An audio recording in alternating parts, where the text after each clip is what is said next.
500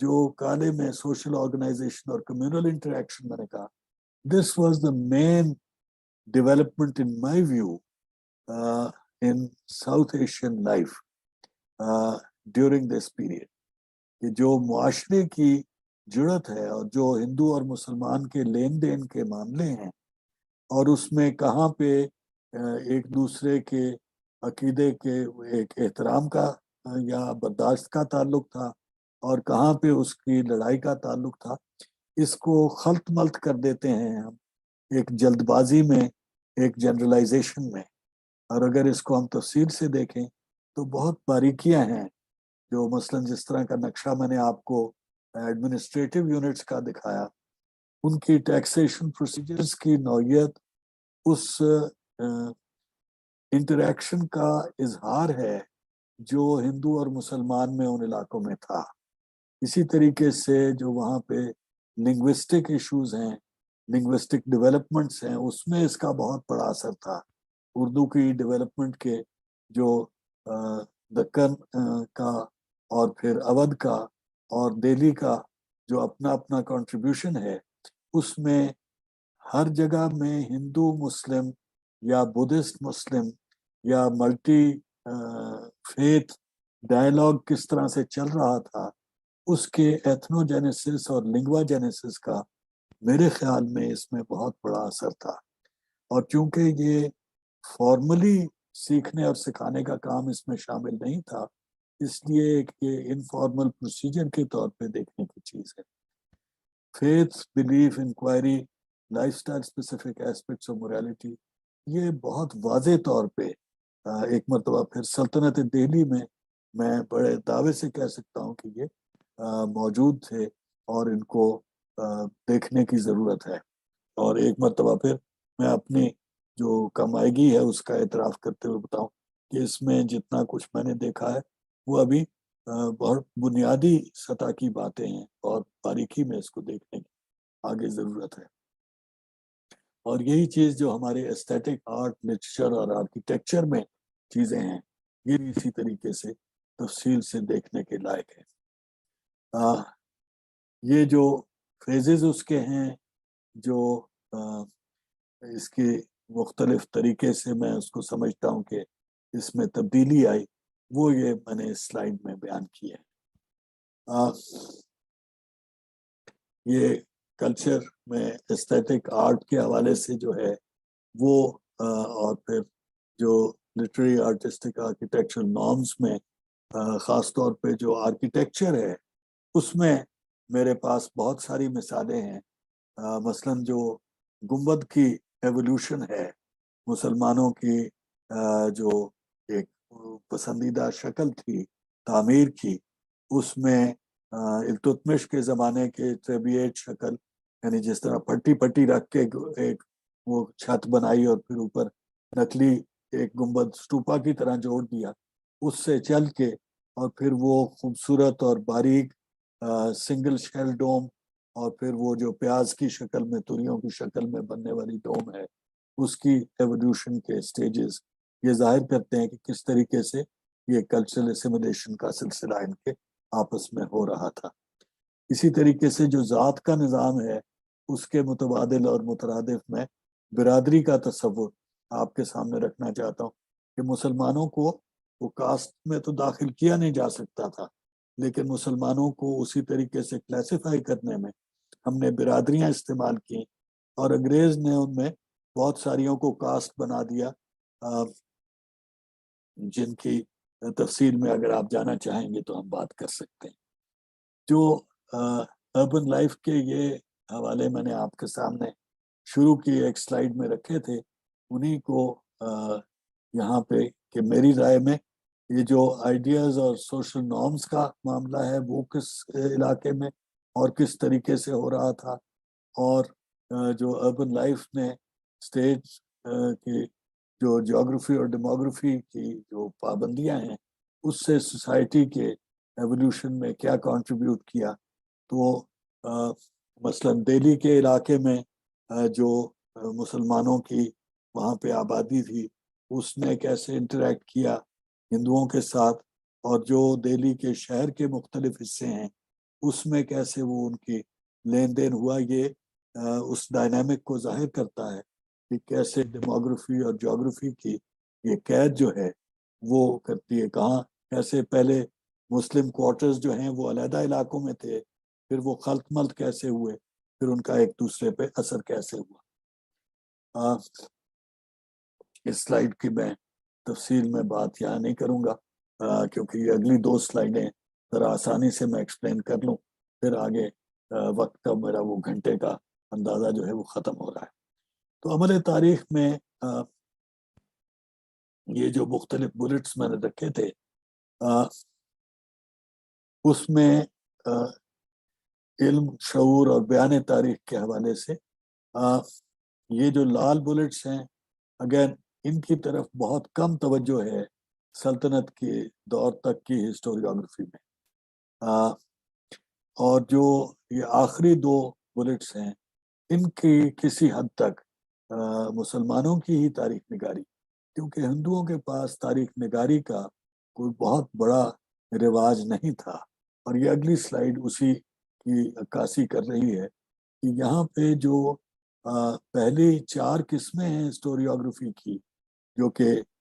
زیادہ تر اورل کی ہی شکل میں ہیں، یہ ہندوؤں کے ہسٹوریکل کانشسنس میں تھیں اور اس میں ہسٹری سے زیادہ ٹائم اور سوسائٹی کی کانشسنس میں یہ چیزیں تھیں. تو وہ الاجماع البشری کے حوالے سے یہ زیادہ چیز تھی اور تاریخ کے دھارے میں ان کے تغیر اور تبدیلی کی طرف بہت کم توجہ تھی ہندو مائنڈ کی. اور ان کے یہ انہی دونوں چیزوں کی انٹریکشن جو ہے اس کے نتیجے میں مسلمانوں کی جو کنٹریبیوشن ہے ساؤتھ ایشین ہسٹری میں سلطنت کے دور تک، وہ میں سمجھتا ہوں کہ جس قسم کی باتیں آپ کو ان کی کتابوں میں ملیں گی. انگریز جب تنقید کرتا ہے، جدید تاریخ نگاری جب تنقید کرتی ہے ان تاریخ نگاریوں پہ، تو وہ اس چیز کو بھولنے کا رجحان رکھتی ہے. یہ میں جملہ جو ہے یہ شاید ملک صاحب کے وہ سیکھے ہوئے طریقے سے بات کر رہا ہوں کہ جو ان سے جو میں سیکھا ہے ان کے اس طریقے کو استعمال کر کے، یہ جو عمل ہے اس میں ساؤتھ ایشیا کے جو ٹرینڈز ہیں، رجحانات ہیں، ان کو جذب کرنے کا عمل کیسے بتدریج مسلمانوں کی تاریخ نگاری میں آیا اور کیسے وہ بہت ساری چیزیں جو بھول گئے تھے اپنے طریقے کی، وہ ہندوؤں کے طریقے کو انہوں نے استعمال کر کے کیا، اس کا لین دین انہی 2 سلائیڈوں کے حوالے سے میں ظاہر کرنے کی کوشش کر رہا ہوں. تو یہاں پہ میں آج کی گفتگو اپنی طرف سے ختم کروں گا. آگے آپ لوگوں کے سوال جواب کے لیے اب میں حاضر ہوں.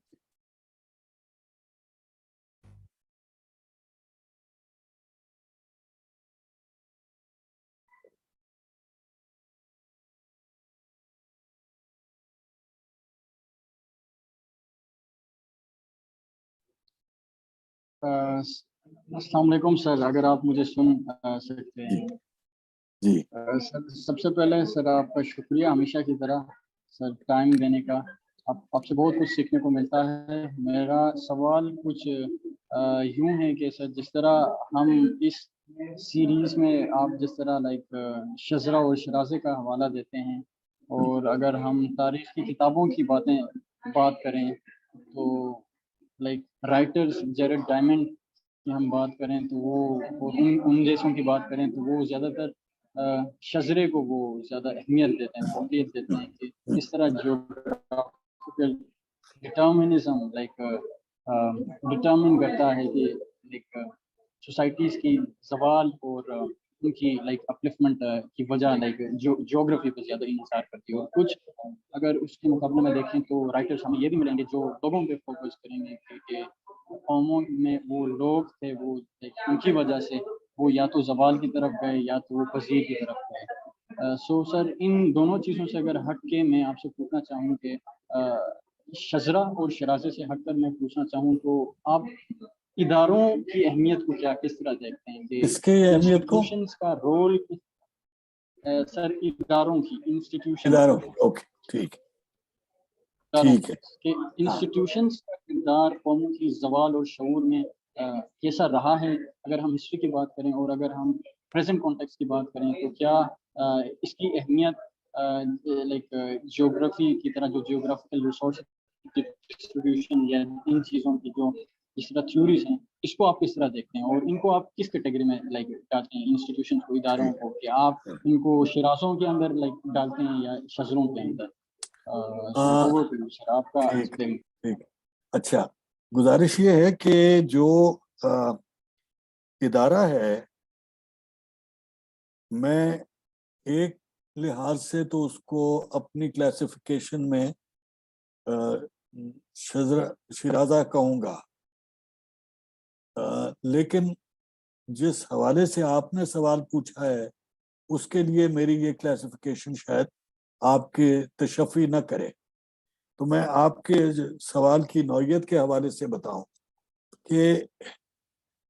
ادارہ جو ہے اسے بھی باضابطہ یعنی فارملی ایک وجود تسلیم کرنا یہ ہر معاشرے کا رواج نہیں تھا. رواج بطور ادارہ ہر معاشرے میں موجود رہا ہے, یعنی معاشرے میں لین دین کے جو طریقوں کی ایک فارملائزیشن ہے, وہ ایسی چیز ہوتی ہے جس کے لیے کوئی سربراہ نہیں مقرر کیا جاتا, جس کا کوئی سٹاف نہیں مقرر کیا جاتا, لیکن معاشرے میں مختلف لوگوں کے پاس وہ اختیار آ جاتے ہیں جن سے وہ سربراہ بن جاتے ہیں اور ان کے ماتحت ان کا سٹاف بن جاتے ہیں. اب اس میں فی الفور میری جو مثال آپ کو میں سامنے رکھوں تو مشائخ چشت جن کا میں نے حوالہ دیا, ان میں نظام الدین اولیاء ان کے سربراہ مانے جا سکتے ہیں, لیکن کسی نے ان کو نہ اپوائنٹ کیا, کوئی اسٹیٹ آرگن نہیں تھا, کوئی باڈی, کوئی گورننگ باڈی نہیں بنائی گئی تھی مشائخ چشت کی جو کہے کہ ان کو ہم سب میں بے تاج بادشاہ مانتے ہیں. لیکن ان کی حیثیت بہرحال نہ صرف ان کے زمانے میں بلکہ ان کے بعد کے ہر زمانے میں جو اپنے آپ کو چشتی کہتے تھے, ایک مثالی شخصیت, اور پھر ان کے فیصلے جو ہیں وہ ایک ادارے کی شکل بن جاتے تھے. اسی کی ایک دوسری اور ذرا جدید قسم کی, نسبتاً جدید قسم کی آپ کو مثال دوں تو اردو میں جب ہم نے زبان کو زبان کے اصول تلاش کرنے کی کوشش کی تو ہم نے شعراء میں کچھ لوگوں کو اساتذہ کا نام دے دیا, اور پھر ان کی بات کو ہم نے اپنے لیے ایک ایگزامپل بنا لیا کہ جیسے انہوں نے کہا ہے وہ طریقہ ٹھیک ہے. تو گرامر کے اصول ہوں یا اور چیزیں ہوں, ان کے لیے ہم اساتذہ کی سند لیتے تھے. Now these are not formal institutions as such, but they get institutionalized. Societies have always institutionalized things as culture, as norms, as modes of conduct, as morality and ethics. اب اسی طرح سے جو وہ انالیٹیکل ایپسٹمالوجی کی شان میں گستاخیاں کرتا رہتا ہوں, تو وہاں سے ایک مثال آپ کو دے دوں کہ جو یہ ایتھک کا لفظ آپ سے میں نے ذکر کیا تو وہاں سے خیال آ گیا پروٹیسٹنٹ ایتھک میکس ویبر صاحب کی. یہ کیا ہے, اس کو کس نے انسٹیٹیوشنلائز کیا؟ Max Weber decided one day that he found this to be a viable social norm that is dominating Western thought. اور ہم سب اس کے پیچھے چل پڑے ہیں. ہم سب نے اس کا فیصلہ مان لیا ہے.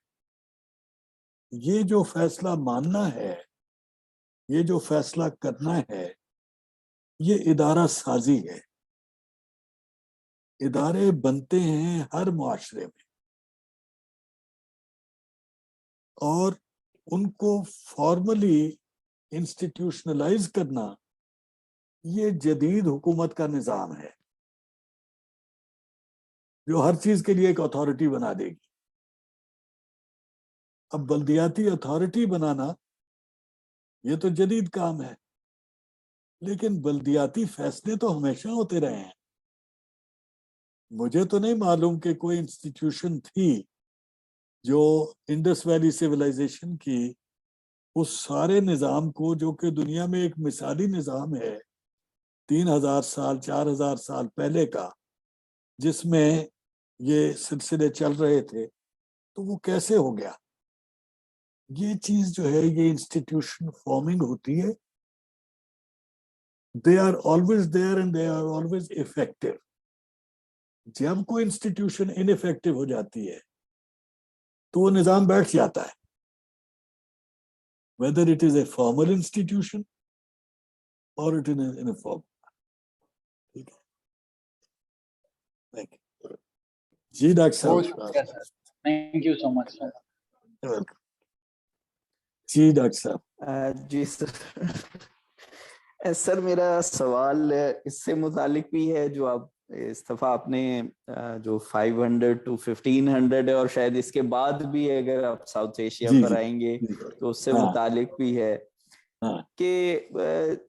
ایک ویو ہمارے ہاں، اور شاید آپ نے بھی جو بلاد السندھ والی کتاب ہے اس میں اس چیز پر فوکس کیا ہے کہ پاکستان ایک علیحدہ جیوگرافیکل اور ہسٹوریکل اینٹیٹی کے طور پر دیکھا جا سکتا ہے. یعنی ہم ساؤتھ ایشیا کی ہسٹری کے اندر پاکستان کو ایک مکمل ایک سیپریٹ یونٹ کے طور پر اسٹڈی کر سکتے ہیں، اور یہ شاید اینشنٹ ٹائم سے جو ہے نا وہ ایک علیحدہ، اسی کے لیے آپ جو بھارت کی اصطلاح استعمال کرتے ہیں، حالانکہ بھارت تو ایک نسبتاً ایک ماڈرن ٹرم ہے، لیکن بھارت اور پاکستان کو علیحدہ کرنے کے لیے تو، لیکن جب ہم آپ کے ہی یعنی جو آپ لیکچرز دے رہے ہیں اس کے حوالے سے دیکھتے ہیں تو ہمیں یہ بھی نظر آتا ہے کہ بہت ساری جو اکائیاں ہیں یا بہت ساری جو یونٹس ہیں، یا وہ شزرہ اور شیرازہ کے حوالے سے ہی وہ بہت ساری چیزیں اوور لیپ کرتی ہیں. کہ مثلا جو سندھ ہے کیا وہ بلوچستان کے زیادہ قریب ہے، یا کے پی سے زیادہ قریب ہے، یا راجستھان سے زیادہ قریب ہے. یعنی اس کی جو بہت ساری اینٹیٹیز ہیں وہ تو بہت شاید ان کے زیادہ کلوز ہیں اور دوسری طرف سے کم ہیں. تو اسی طرح پنجاب کے حوالے سے بہت ساری چیزوں کو ہم آئیڈینٹیفائی کر سکتے ہیں. تو اس طرح یعنی اس کو سیپریٹ یونٹ کے طور پر آپ کن کن وجوہات کی وجہ سے سمجھتے ہیں، اور اس کو کس طرح دیکھا جا سکتا ہے؟ اچھا دیکھیں، پہلی تو بات جو میں مستقل عرض کرتا رہتا ہوں یہ کہ جس نظام میں ہم چل رہے ہیں اس میں کچھ پابندیاں عائد ہم نے کر لی ہوئی ہیں، اور ان پابندیوں کی وجہ سے ہمیں اس سے باہر نکلنے میں مستقل دقت رہتی ہے. زمانی اکائیاں ہوں، مکانی اکائیاں ہوں، افراد کی اکائیاں ہوں، ان کے سب کے جو علیحدہ علیحدہ گروہ بنا دیتے ہیں، یہ فہم کی سہولت کے گروہ ہیں. جب میں بلاد السندھ میں ان اکائیوں کی بات کرتا ہوں تو اگر آپ توجہ کریں، اور یقیناً آپ نے اس کو تسلی سے دیکھا ہوا ہے، آپ کی نظر میں ہوگی یہ بات کہ میں زمانی اکائیاں ہر موضوع کے لحاظ سے علیحدہ کر دیتا ہوں، اور جب کسی علاقے کی بات کر رہا ہوں تو اس میں بھی اسی طریقے سے بات کرتا ہوں کہ اس زمانے میں کے پی کا زیادہ تعلق غزنی کے ساتھ تھا،